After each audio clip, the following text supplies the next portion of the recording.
boyfriend. It's snowing. Winter is coming in. We have a real connection, a rare and intense attachment. I've never experienced anything like it. I'm thinking of ending things. Huh? What? Did you say something? I don't think so. Weird. Welcome to the latest episode of the podcast that wouldn't die. I'm your host, Kevin. With me, as always, is Aaron. Hello there. This week, we're discussing, I don't know what genre this movie is. It claimed to be horror. The book said it was horror. I did a Google search and it said it was horror. I don't know. A lot of Aaron's choices lately have been tangentially horror adjacent, I guess. Horror adjacent, or, yeah. Theoretically. If it was The Notebook, but they were vampires. Exactly. That's 100% what it is. The movie is I'm Thinking of Ending Things. Which, if you try to Google, will eventually immediately send you to some self-help thing. Don't do it. There are resources. I'm like, mother effer. Even if you type it, I'm thinking of ending things. The movie, still suicide resources. Don't do it. And I've said it before. Teenage suicide. Don't do it. I've been saying it multiple times.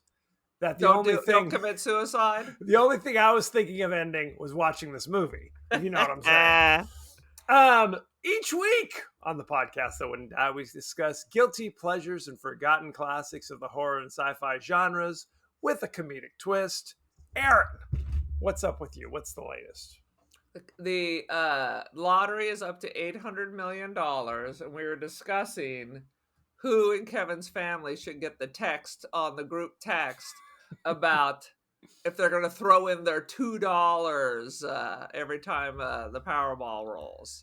This is true. It apparently is his wife, because she's got the gambler inside of her. She's got the gambler, no question. Well, it's kind of one of those things where it's like, I don't know if I don't expect to win when I gamble, which kind of takes some of the fun out. It's like when we go to, the casinos or whatever, Becky, my wife, loves the slots. She will that's like her guilty pleasure. She loves to go and play the slots. Just like our mom. Absolutely. You married our mom. I would sit next to my wife, and maybe I'd do a little slot machine action as well. But what you realize doing it is it's like, pouring money in a hole, because I never understand the rules. I never know if I've win or lost. Right. Unless light starts flashing. The new slots, there's no explanation why you've won or why you didn't win, when it seems like the same roll gave you money before. Absolutely. There's no explanation. Penny slots, where if you bet all is $20, I mean, what the hell?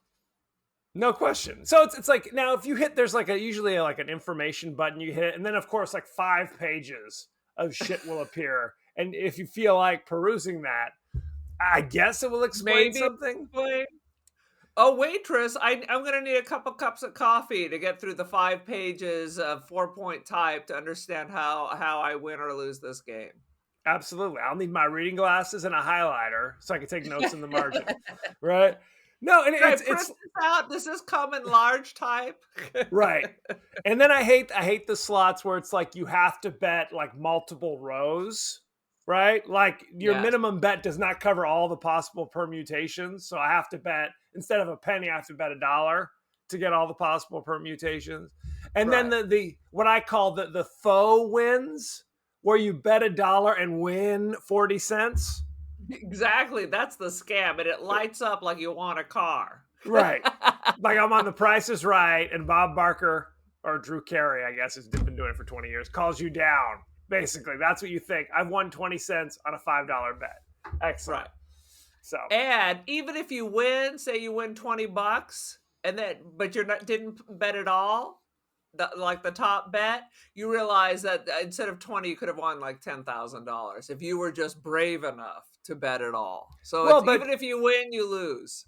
Well, and I'm convinced the amount you bet directly affects your probability. Like it should be, that doesn't affect it at all. If I bet a nickel, if I bet $1,000, the probability should be the same. But I'm convinced if you bet a quarter, you're more likely to win than if you bet $1. I'm convinced.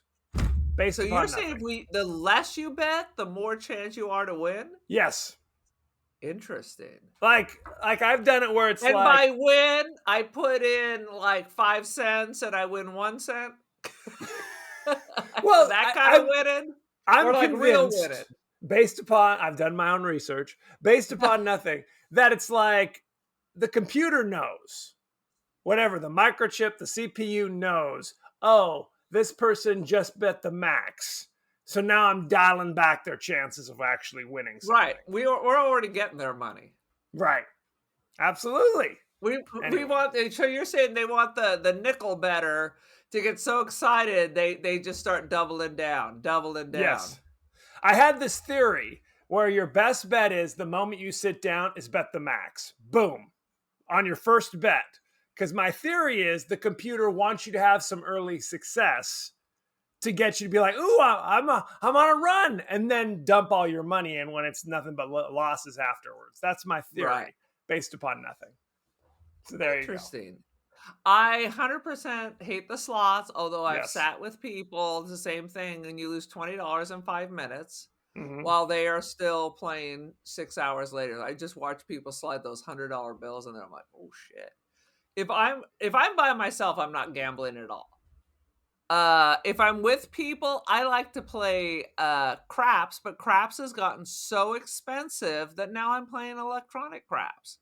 Not the one where it's individual, but the one where you're still like there's a roller thing in the center, so you're all working together. Because at least that is kind of sociable.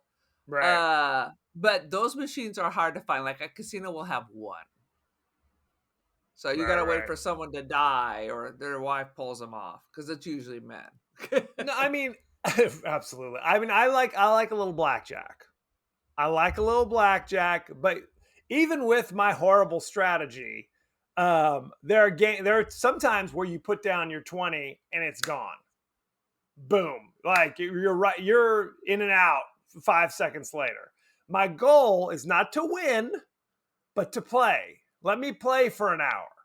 You know what I mean? Let me nurse I don't have to cash in my kid's college. Here's a deed of an old mine I have, right? I just want to be able to put down my 40, $50 or whatever, and then just ride that for an hour and a half. That's a victory for me. I never play blackjack because it requires me like counting things. But the last time I went to a casino, I went with our cousin. And we were the only 2 people on the table. It was in the afternoon. And the dealer just told me what to do. And I won $80. And our cousin lost like 40 doing it her own way. Doing it her own way. They're like, double down this one. Hold now. All right. And just talk me through it. I got $80 off my $20 bet. And as soon as I got to 80, I was like, peace, here's a $5, I'm out. Well, and a little appreciated aspect of blackjack is the fact that the decisions you make affect everybody else at the table. So if you make some squirrely decisions, like I'm prone to do, you will get some serious side eye on occasion where people are like, what? What are you doing? And I'm like, are you an idiot? Have you lost your damn mind? Double down. I got 3. Double down. Get the pit boss over here. Drag this imbecile out of here. I've had that a few times. Anyway, let's get this train back on the tracks. Aaron, good luck. Give us your 30-second synopsis of I'm thinking of ending things. The movie, I'll try to keep it to the movie because we read the book in book club. We read the book, which is different. So the movie opens with a couple on their way to visit the boyfriend's parents in a snowstorm for dinner. And she keeps saying things like, I'm thinking of ending things. And it's like she thinks she's saying it inside, but she's saying it outside because the boyfriend is like, what? Huh?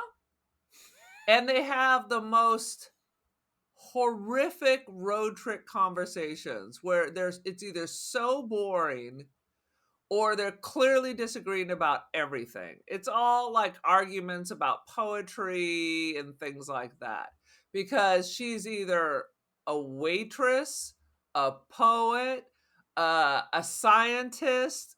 It keeps changing. It is just surreal. It's almost like, it's like one of those dreams you have where you are in it, then you wake up and then you slide back in, but it's always slightly different. It is. It's like, but it's like a bad dream. You're not getting restful sleep with this, and you just can't figure out why they're together. She's cold as ice, and she keeps talking about how she doesn't want to be with him. So they show up at the parents' house, and then immediately he like doesn't want to go inside, even though his mother is staring at the window. He takes her to some spot and shows where like a pig died. And then they go back inside and no one comes down. It's just like the surreal nightmare. And then it's time to go home, but he wants to stop at the school to throw away some ice cream they bought in the middle of a snowstorm with freaks at the Dairy Queen. And then he thinks someone's watching him because they all of a sudden they decide to get busy in a snowstorm, even though she's saying every 5 minutes, I got to get back home. I got to get back home. On top of all of this, the theme is the musical Oklahoma. I don't know what's happening with films today, because Pearl was the Wizard of Oz. Yep. This film is the musical Oklahoma, with references over and over different aspects of the movie, which, by the way, was not in the effing book, and like not in a good way. So anyway, she can't find him. He goes inside the school. He disappears, and then she hugs a janitor, and then we realize, like in that horrible movie about the people in the hotel, this is all inside the brain of a crazy person who's losing his mind and wants to kill himself. He's thinking of ending things. Now, here's the thing that's interesting. So we're in a book club together, as we talked about before.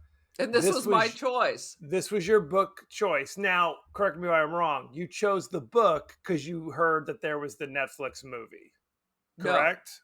No. Oh, really? So you knew about the book prior? I didn't. I just did a Google search because I figured everybody's read Stephen King. So I was looking for something horror that we had. It was like Halloween time when you it was Halloween. My book choice was Halloween time. In our book club, instead of voting, each person gets a pick. So my Which pick I think is better, was this because it showed up like underrated Halloween or scary books. So this popped up, and immediately everybody's like, "It's got a 3.2 on Goodreads." I'm like, it's been chosen. The die is cast. Gets to reading. Well, because I've done that before. I have heard of a movie or a miniseries or whatever on HBO or on Netflix or whatever, and I'm like, oh, that's kind of interesting. And then I find out later it was based upon the book, so then I want to read the book. And some of the movies some of the books I've suggested in our book club have been movies or TV shows that I've seen that I wanted to read the book. So Lovecraft Country, that was a good book. Lovecraft Country, for example. I think it's important to talk about the book ever so briefly here. It's called I'm Thinking of Ending Things. And I think, and you can correct me, I think the theme is you're supposed to go into it thinking, here's a girl who's at the beginning of a relationship with some dude that she's now like, I'm thinking of breaking up with him. Right. But later in the book, it's explicitly revealed that it takes place the whole story takes place in the mind of kind of a crazy janitor who's thinking of committing suicide. That's what he means. I'm thinking of anything. So it is clearly kind of this kind of a bait and switch. Right. And we read the book a while ago, so it seemed like the book made it seem, at least initially, like things are a little weird Like is her boyfriend a killer? I kept waiting for the scary part. I thought maybe because 1 minute he's very passive, then he starts acting strange, and then when he gets to his parents' house, he's very aggressive.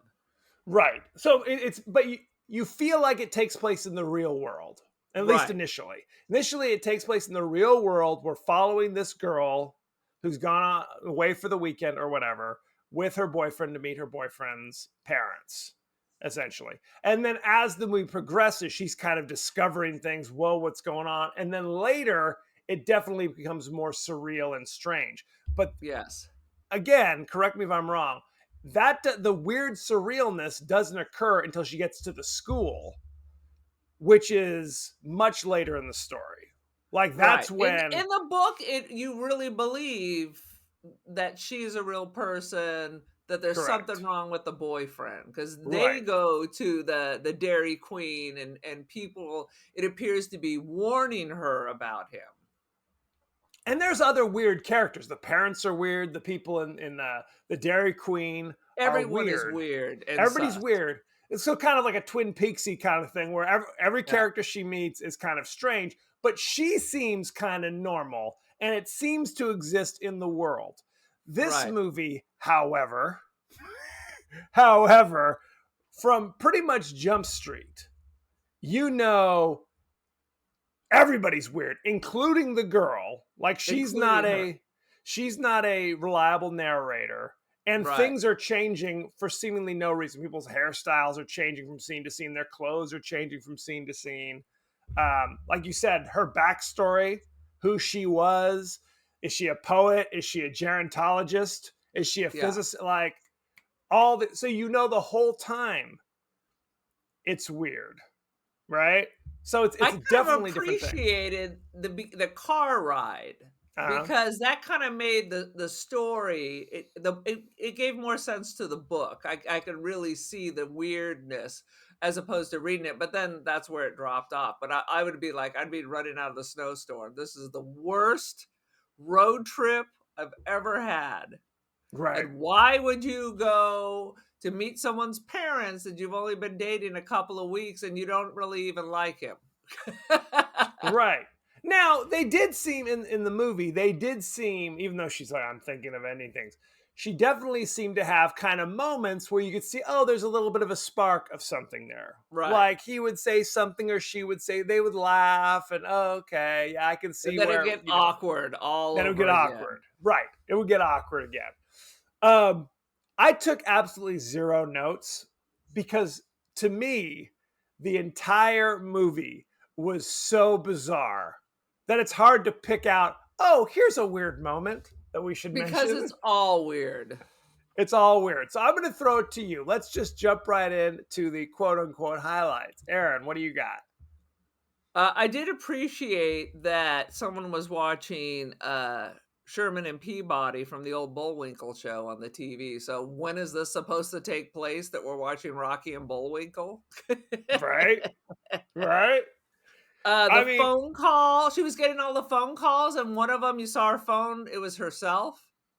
Right. In the book, that was a much bigger thing. Like she was like, someone threatening her, right? No, it was reoccurring calls coming from her own phone, and then she'd pick it up, and it seemed to be somebody kind of monologuing in kind of a scary voice. And so that was like really a reoccurring thing. This one, it kind of happens a couple times. She's like, it's okay. It didn't seem to have as big a moment in the movie.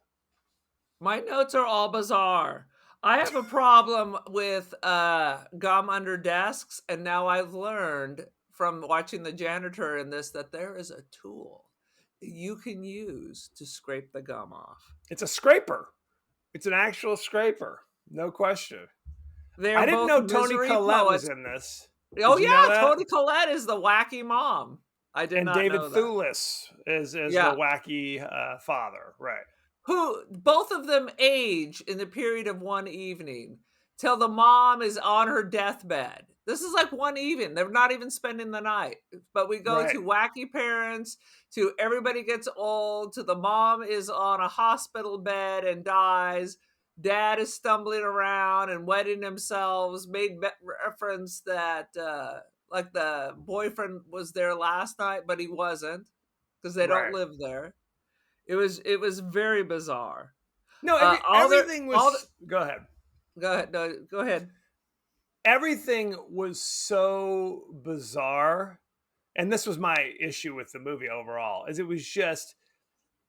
I mean, you think David Lynch is kind of hard to follow. This was David Lynch multiplied by a factor of 1,000.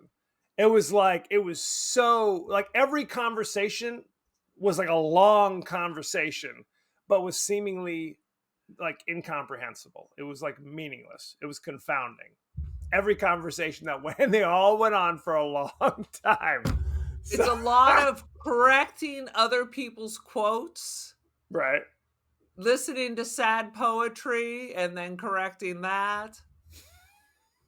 Well, and the boyfriend Jake seemingly hates his parents. Yes. Violently hates his parents. Hates his parents, so much so that it's like, why are we even visiting them then? Yes. And then later, when they stop on, it's called like Tully Town or something, not the Dairy Queen. Tulsi Town. Tulsi Town, that's what it is. Tulsi Gabbard Town. When they stop to get blizzards or whatever the hell they serve there. A McDonald's blizzard in a blizzard. Yes, correct. He's like, they have a full staff, even though there's no other cars in the parking lot. Full staff, one of which has weird like rashes all over her body. No explanation. That's from the book, and I felt like there was some explanation for it in the book. In the movie, there's no explanation at all. And he says something like, you need to knock on the window and place the order because they may not want to serve me or something. Right. Some kind of cryptic.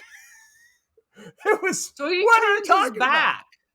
Yeah, yes. 2 girls show up and they're acting psycho and weird and making sexualized comments and everything. And then the girl with the sores shows up and serves him.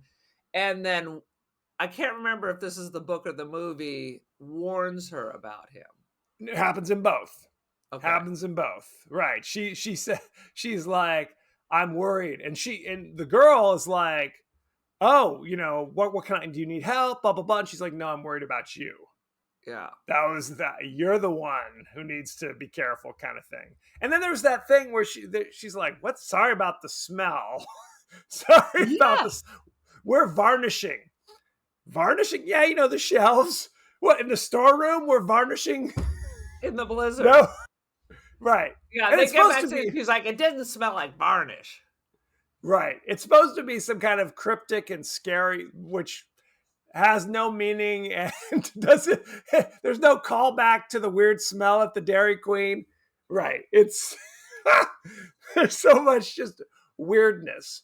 Now, in the book, and I'm sorry we keep going back to the book, people, non-book readers, is one of the things that I thought was interesting about the book is that in the end, it's revealed that the old janitor was in fact Jake, the boyfriend. Like, basically, so that was his life, that was his family, that was his childhood, blah, blah, blah. And the girl who's been the protagonist of the whole story was a girl, because they keep talking about their meet cute, how they arrived. It was trivia night at the bar, and they said some shit to each other, and they started dating. The reveal at the end of the story is this happened where he was at trivia night, however many years ago, 50 years ago, and there was a cute girl there, and he wanted to talk to her, but he never did. Never did. And like he was a university student and was like going to be a scientist, and obviously had some kind of a mental breakdown. Right. Beautiful mind. It was a beautiful mind, and he ended up, sweeping up at the high school. Right. So that was the kind of the fantasy of what could have happened if he had actually, geared up the courage to talk to the cute girl at the trivia night at the bar 50 fucking years ago. Yeah. Right? And he's turned it into this bizarro fantasy in his brain.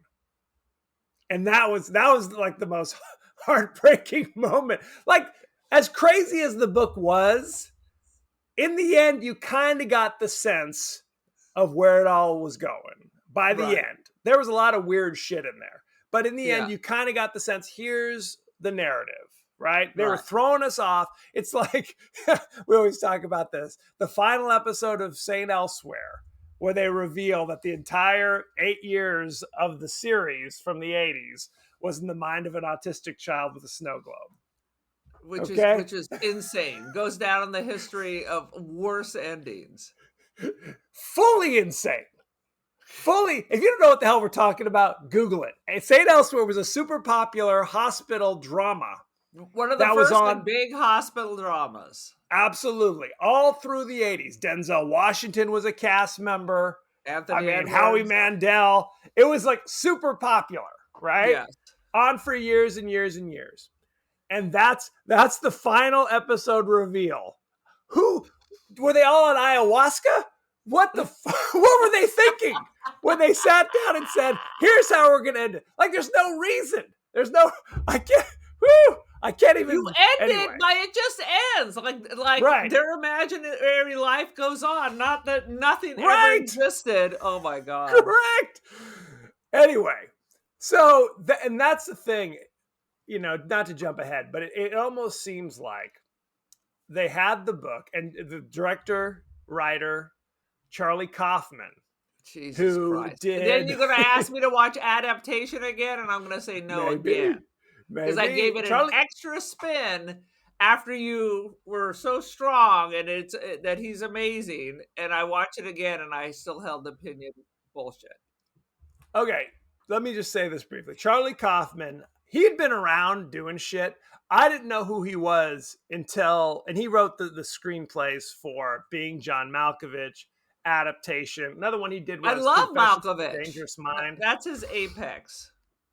But they're all crazy. They're all fully bizarre. However, they all have kind of a linear story that you may say, this shit is strange. But at least I know where point A is and I know where point B is, and it's not impossible to follow.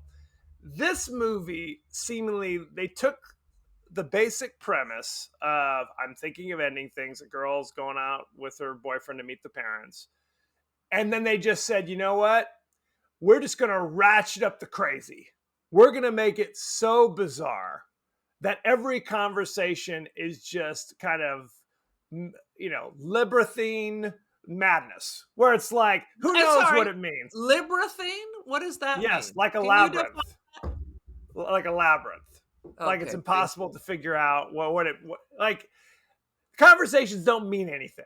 They're not a clue to something coming later, right? It's just kind of, they exist solely to have you say like, this shit is crazy, right? That's the only reason anyone says anything. That's the only reason anyone does anything in this, right?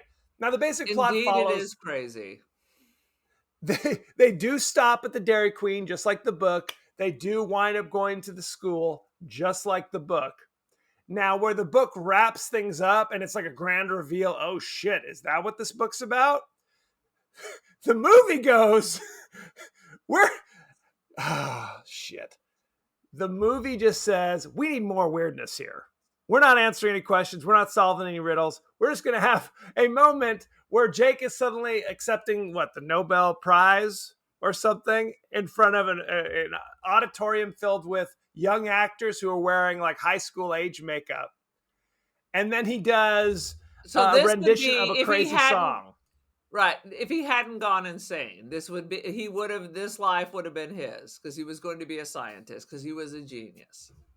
So that's how you interpret this. That's how I interpret that. And what about the moment where the crazy old janitor is walking down the hall with an animated, maggot-written pig talking to him? What do you think that means? First of all, the whole thing with the dead pig with the maggots was disgusting. And the fact that we had to reference it back, no thanks. Right. I'm laughing. I'm laughing as I'm talking about this. At the time of watching it, I was not laughing. Let's just say that. I was not laughing. And I've said this before. I will sit down, the family, we've done having dinner, we're all kind of retiring for the evening. And those are the times I will sit down to try to watch some of these movies for the podcast. And I sat down and I fell asleep no less than 5 times. And I would wake up and they'd be in a different scene. And I literally kind of bargained with myself. Do I need to rewind this? Is there some crucial plot point, some crucial dialogue that I'm missing? Or do I just let this ride? Because this is almost a 2.5 hour movie we're talking about. Anywho, go ahead, Aaron. I yield the floor. What you got? It's time to discuss Oklahoma. Because Please. How many times? And you got to help me because I picked up many ones.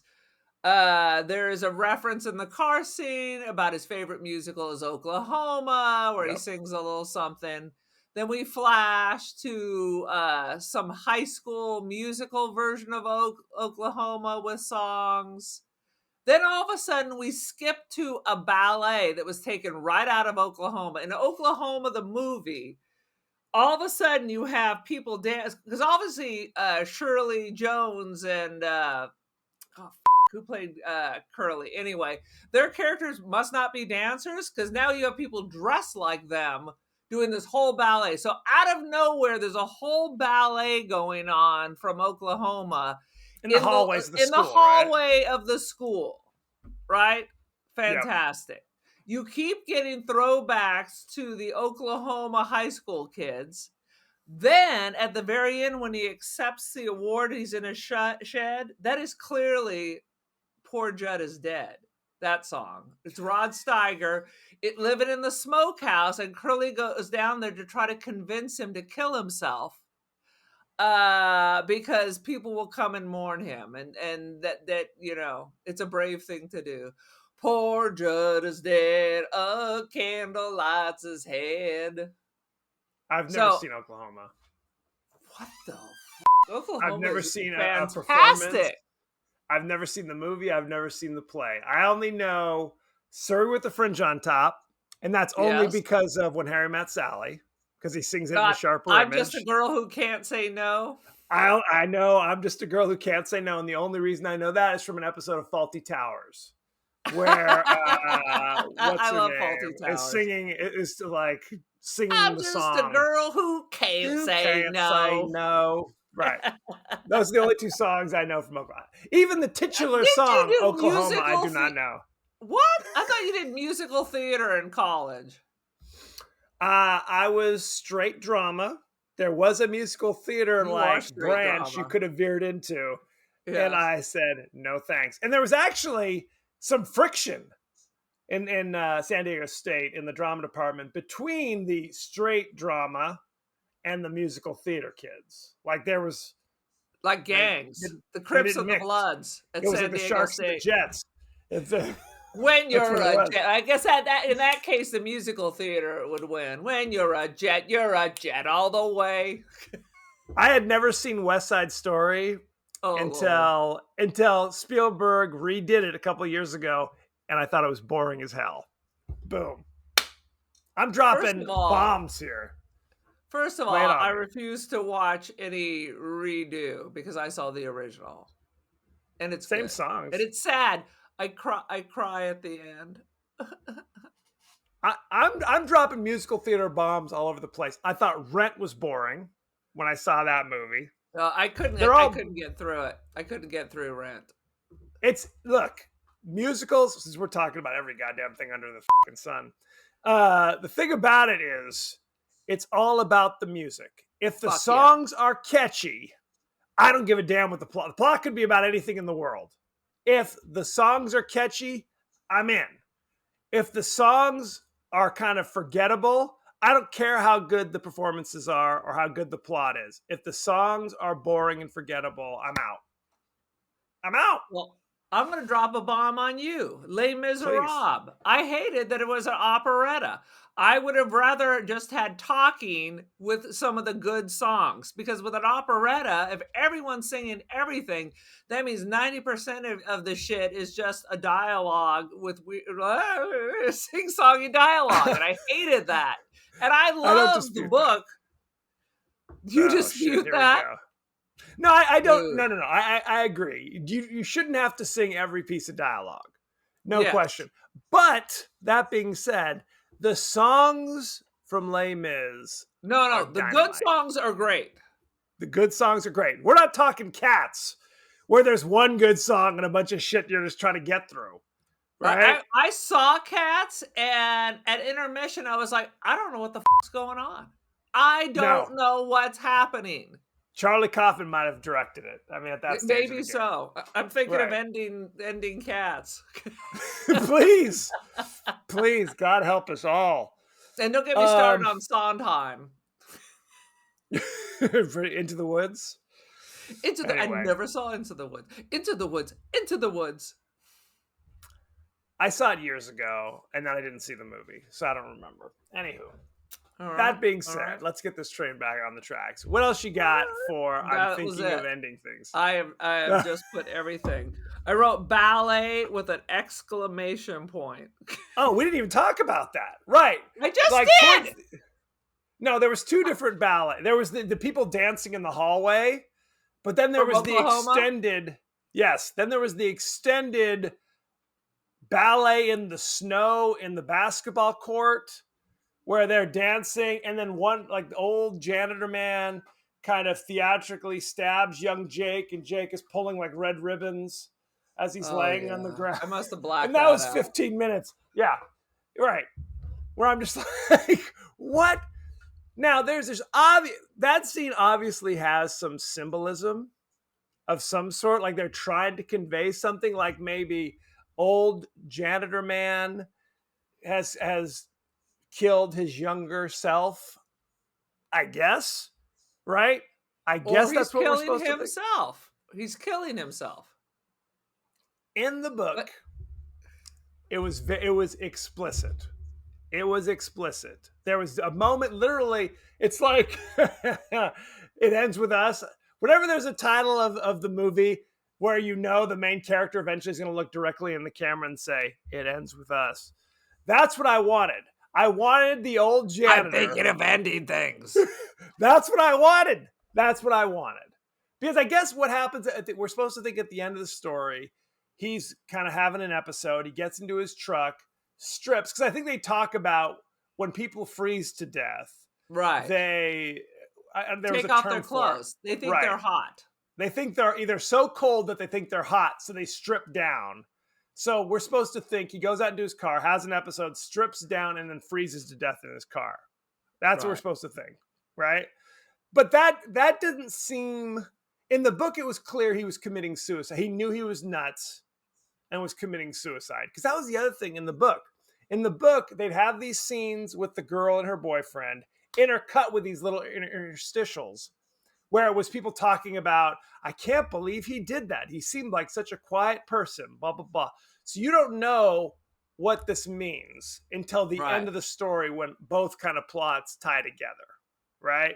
You weren't sure if it was like a school shooting kind of situation, but all it was is I mean, not all. You knew something bad was coming up. Something bad was coming up. The janitor killed himself like at school, essentially, and people found the body and it was a scandal, blah, blah, blah. They didn't have those interstitials really. Every now and again, you'd see the janitor. Not clear at the end. Correct. Every now and again, you'd see the janitor kind of sweeping something, like they cut to the school, gum, scraping, doing something in a snowstorm. Right. And you couldn't tell at the end if he was like, I am now going to commit suicide by allowing myself to freeze to death in the snowstorm, or if he was just incapable of realizing he was going to die from freezing to death in the car because he was having some sort of an episode. I don't know. It's madness. It's madness, I say. Any last thoughts, Aaron? Yeah, it wasn't so clear in the one thing that didn't make sense is the janitor at one point hugs the girl and says this is a safe space. What the what does that mean? Right. What does that mean? He hugs her, she hugs him back, like teary-eyed holding hug. Because there were times when you said this, where she was thinking, I'm thinking of ending things, where Jake was like, what'd you say? Later, it kind of makes sense because they're all just one person. Right? So when she meets the janitor for the first time, she's talking, I'm looking for my boyfriend. The janitor, his mouth doesn't move, but you can hear his voice talking to her. So it's like it's ridiculous. Anyway, shall we go behind the scenes? Let's go. Oh, sweet Jesus. Oh, here's something else we didn't even mention. According to director Charlie Kaufman, Netflix pushed back against the film's 1.37:1 aspect ratio because they were concerned that viewers would think there was something wrong with their TV. So yes, I didn't even notice. How about I noticed it. They messed with the aspect ratio so you had black bars on either side of your screen for absolutely no reason. I guess it was supposed to be a callback to simpler days when that was the ratio of your television. I guess. Sure. The Young Woman's critique of A Woman Under the Influence, 1974, is taken verbatim from film critic Pauline Kael's review of the movie. Earlier in the film, a copy of Kael's review collection for keeps can be seen in Jake's childhood bedroom, though ironically, that particular review does not appear in that book. This does not occur in the book. This is just something they talk about in this movie for seemingly absolutely no reason. No GD reason. Gotcha. Brie Larson was originally going to be the young woman who is called Lucy, Louisa, like her name. At one point he calls her Amy. Lucia. It keeps changing. She was cast, but she had to be replaced because she was still doing Captain Marvel and Avengers stuff. So, wah wah. One of the wigs that Toni Collette wears for her role was originally made for Stranger Things, serving as the wig the boys put on 11 in the first season. I didn't see Stranger Things. And it's also the same wig that was used by Blythe Danner in Madoff. So they like to. So they're recycling. Yeah, clearly. Very nice. Very nice. Oh, Jesus. Let's see. This is the third Charlie Kaufman movie to be based on a book after adaptation in Confessions of a Dangerous Mind. I did see Confessions of a Dangerous Mind. I did like that. So, 2 terrible, 1 good. Which is the good one? The good one is Confessions of a Dangerous Mind out of the 3 adaptations you just talked about. I remember seeing it once. It's okay. I have to stand on adaptation just for a second. Bear with me. Adaptation is a frickin' delight until the point where it becomes a thriller at the end of the movie. The end of the movie where it's like kind of a thriller and Meryl Streep is selling drugs in the swamp, then it's unwatchable.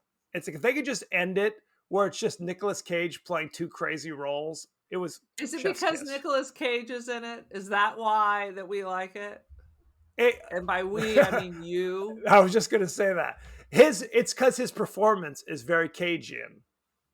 No question. Like I have to stop and talk about this. I thought it was hilarious. So he's playing Charlie Kaufman, right?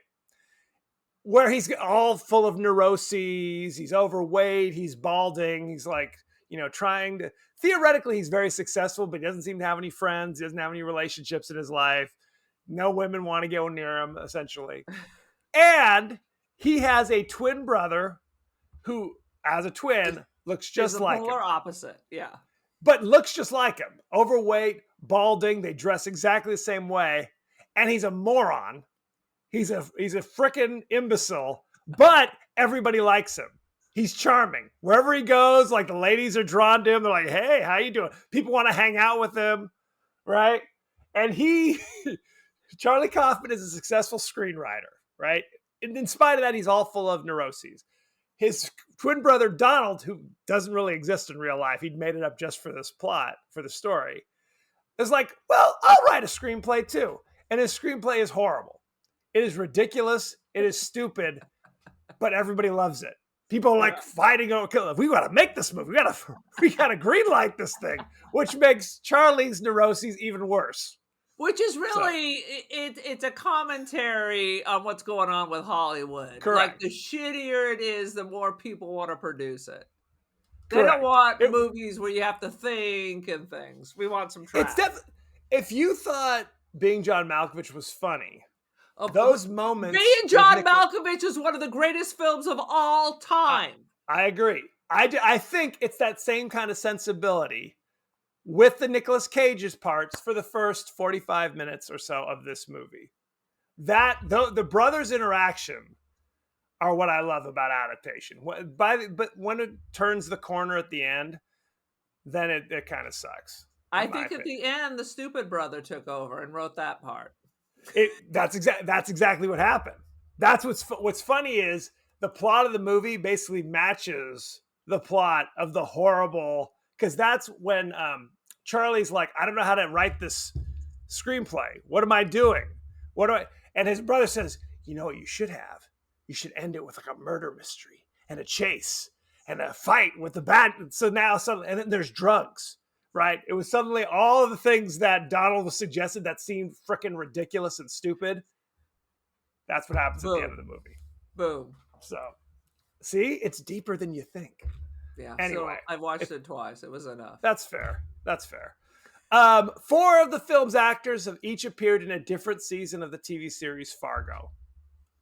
And I've never seen the series. I always mean to watch it because I love the movie. It is dark. It is really dark. Like it has kind of like it is very much like they're emulating that kind of Coen brothers. Now they don't have any involvement, but it's emulating that kind of where it's kind of a dark comedy. Like every season's kind of a dark crime comedy, but when it's dark, it's really dark. I watched, and it's kind of like that thing where it's like I'll watch the season. I'm like, well, I kind of like this, but it's a little too dark, so I take a break and then I come back to it. I watched 2.5 seasons. Third season, it was too much, and I'm like, okay, I'm good. So that's my opinion. Darker than Hannibal series? Ain't nothing darker than that. But you know what? I really liked Hannibal. I stopped watching it when I knew it was canceled. That last season when he goes to Europe, the moment they announced it was canceled, it was suddenly like my interest in watching it. Oh yeah, well they were in Florence. I love that. But Gillian Anderson was fucking amazing too. Mads Mikkelsen. But that's dark. I was like, this was on regular TV. This looks like some HBO shit. Now I hear they may get the next one because the next one is Silence of the Lambs. Oh really? Yeah, they're talking. That's why they stopped, because they didn't have the rights. Right, they couldn't get the rights. Let's see. Director Charlie Kaufman wanted a real pig for the scene with the naked janitor. Yes, you read that correctly. Yes. He learned that pigs can't walk on wet floors or turn their heads. So that's why they used an animated pig. Did they want it to do a jig too? They did. Pigs can't walk on wet floors. Okay. This is important. The romantic comedy Jake watches didn't have a director mentioned in the script, and it was the assistant editor who suggested Robert Zemeckis. Kaufman then called Zemeckis and asked for his permission to include his name, which was granted. So there you go. Let's see. That's about it. After sitting in the freezing truck for a while, the janitor strips naked. Paradoxical undressing is a symptom of severe hypothermia brought on by disorientation and a physiologically induced misperception that the body is overheating. That's what we talked about. It's real. Yeah. It's a problem. It's a cinch. Let's talk about the cast and crew, shall we? We talked about this. Director, writer, Charlie Kaufman. You know him from I'm Thinking of Ending Things, Synecdoche, New York, Anomalisa, Eternal Sunshine of the Spotless Mind. Oh my God, that is the greatest breakup film in the whole world. I didn't know he did that. All right, no, so he's allowed to exist for those 2 films, but I love Eternal Sunshine. He's allowed to exist. I think he wrote more of these things than he directed. So some things he just wrote and some things he directed. I don't give a damn. I love that. And I hate Jim Carrey, but Jim Carrey was perfect in this. Oh my God. And that was, who else was in that? Kate Winslet, Mark Ruffalo, Elijah Wood, Tom Atkinson. It's a good cast too. Let's see. Cast. Jesse Plemons played Jake. You know him from such things as Game Night, which is an underrated comedy, in my opinion. He was in The Irishman in 2019. He was in Battleship in 2012 and The Power of the Dog in 2021. I swear to you, I've seen him in other things, but nothing you have mentioned. He's in a ton of stuff. All right. He's in Civil War. He was in Killers of the Flower Moon, Jungle Cruise, Judas and the Black Messiah. No. What else? Vice. He was on many episodes of Friday Night Lights, if you care about that. He's married to Kirsten Dunst in real life. Wow, that's interesting. Yeah, not bad. Yeah. Jessie Buckley played Young Woman, the central protagonist. That's what she's called. You know her from I'm Thinking of Ending Things. She was in Beast in 2017, Wild Rose in 2018, and Men in 2022. I'm not familiar with any of these things. None of that. So, anyway, 10 episodes of Fargo season 4 or something. Let's see. Toni Collette played Mother.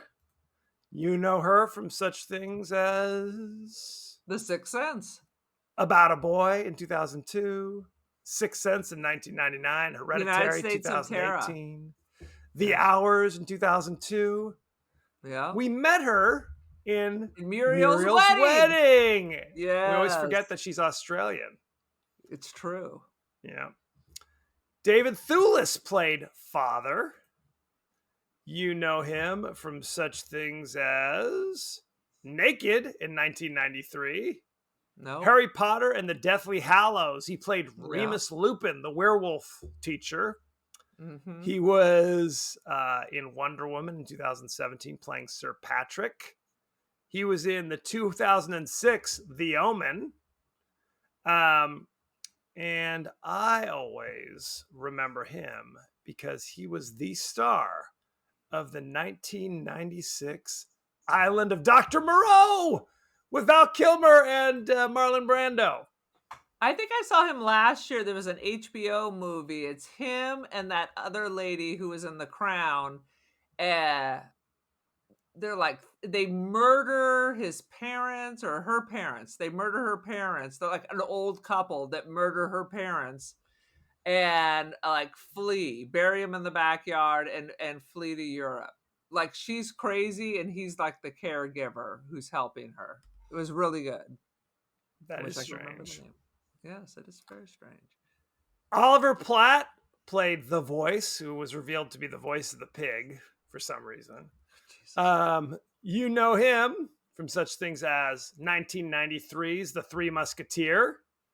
He was in The Bicentennial Man in 1999. He was in Lake Placid in 1999. Frost Nixon in 2008. He's on The Bear right now, by the way. If you're not watching The Bear, you should do that. He's great. If you're not watching The Bear, then you're insane. Then you're clearly insane. Exactly. And it's shocking. The cast is good. Just the weekly cast is dynamite. But then they get like these guest stars who pop in who are just like, whoa, they're on this show? It is great. Check it out. The Bear is amazing. Check it out. It is. Let's look at the ratings, shall we? I'm Thinking of Ending Things currently has on Rotten Tomatoes 82%. Do you know what the audience gave it?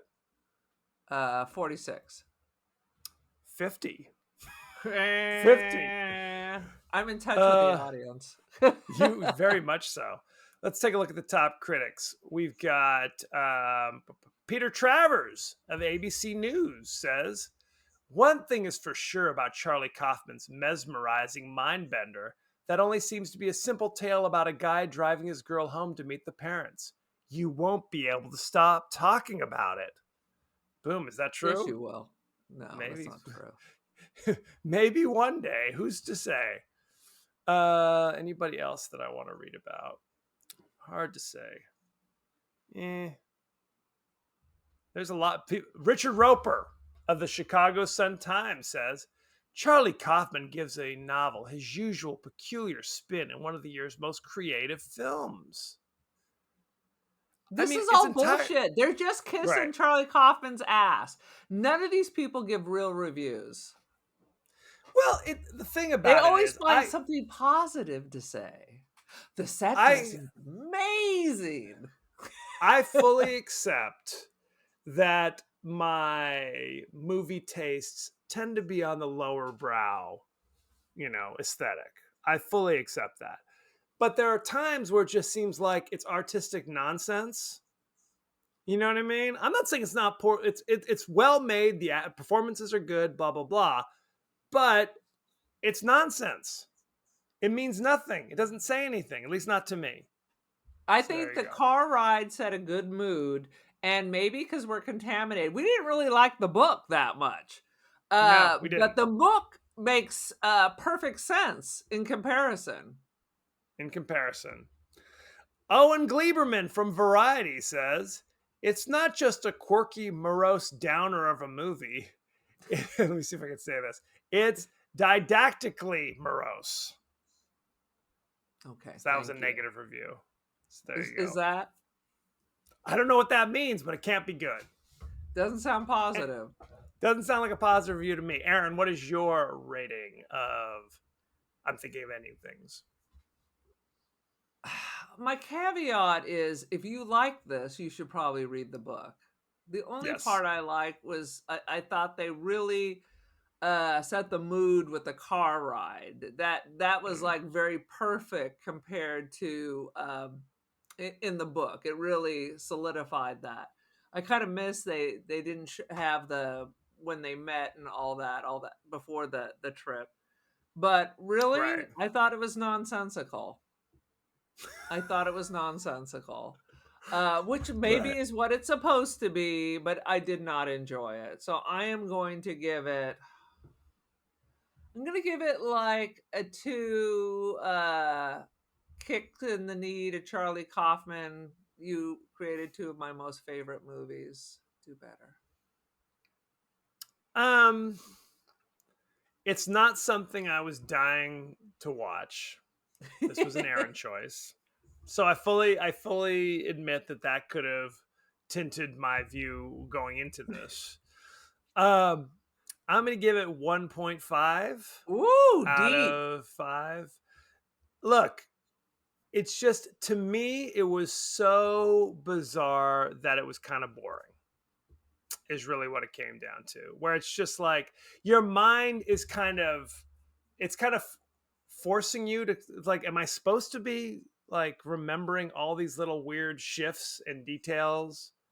Is that gonna mean something later in that? Because it's just kind of a tidal wave of kind of weirdness that initially I'm trying to decipher, and then eventually I'm just like, F it.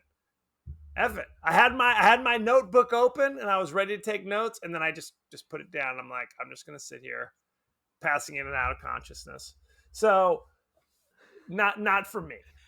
Let's just say that. And the consciousness really doesn't indicate a movie is good or bad, as you often just fall asleep even in the middle of the most exciting movie ever. So clearly, it's an issue. It's an issue. We call it narcolepsy, I think. We do. It's embarrassing. Any last thoughts of I'm Thinking of Ending Things? My last thoughts were when I watched this a week ago. Fair. So, thank you very much. Go to our page across the interwebs. We're still on X. Sweet still Jesus. On X. Well, and that's the thing. I've joined other social media, Blue Sky, Threads. And what you discover is that a lot of people joined them, posted once, and then haven't posted since. Like, they got no kind of reaction from Blue Sky or Threads. They're just like, I guess I'm going back to X. Because even though it's entirely populated by bizarre trolls and Nazis, at least there's a sign of life, right? At least I post something and occasionally somebody will say something or respond to it. Anyway. Both of them, even though I'm on Threads and I'm only following other like Polaroid photographers, they're both just like yelling down a hole. where you're not hearing shite back. And even though I blocked Elon Musk, he's still nonstop in my feed. So that's bullshit. There's nowhere to run.